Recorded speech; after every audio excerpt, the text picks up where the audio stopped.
Recording by Kohinoor music studio Bakhri Bazar. एक वही रे कोखिया के दुई रे बलकवा, एक वही रे कोखिया के दुई रे बलकवा, बलकवा माई के ना पूछेला, बलकवा माई के ना पूछेला। एक वही रे कोखिया के दुई रे बलकवा, बलकवा माई के ना पूछेला, बलकवा माई के ना पूछेला, बलकवा माई के ना पूछेला।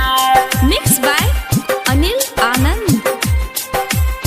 छोटी चुक रहले त माई माई कइले, शादी हो गइला प माई के बुलइले, शादी हो गइला प माई के बुलइले। छोटी चुक रहले त माई माई कइले, शादी हो गइला प माई के बुलइले। हरदम रोवे सुना माई के पलकवा, हरदम रोवे सुना माई के पलकवा, बलकवा माई के ना पूछेला, बलकवा माई के ना पूछेला, बलकवा माई के ना पूछेला।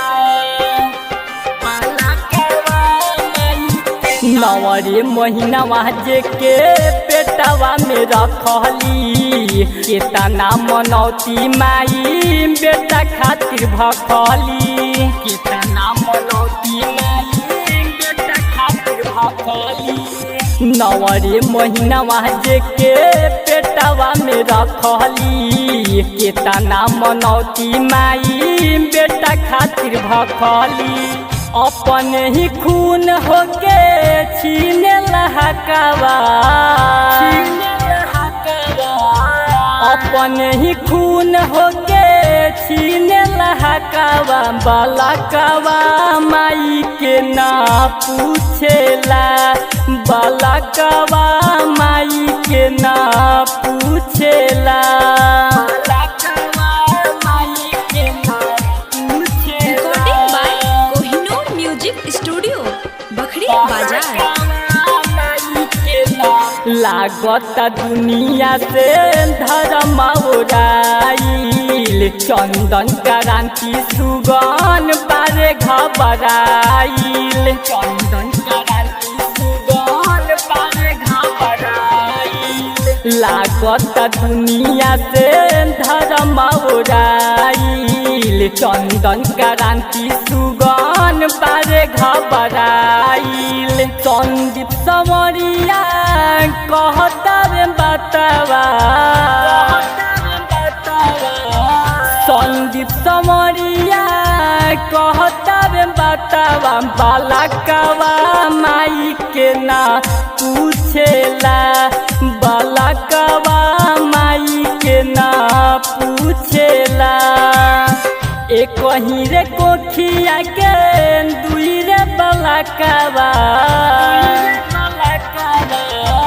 एक वही रे कोखिया के दुई रे बलकवा, बलकवा माई के ना पूछेला, बलकवा माई के ना पूछेला। एक वही रे कोखिया के दुई रे बलकवा, बलकवा माई के ना पूछेला, बलकवा माई के ना पूछेला। Recording by Kohinoor music studio Bakhri बाजार।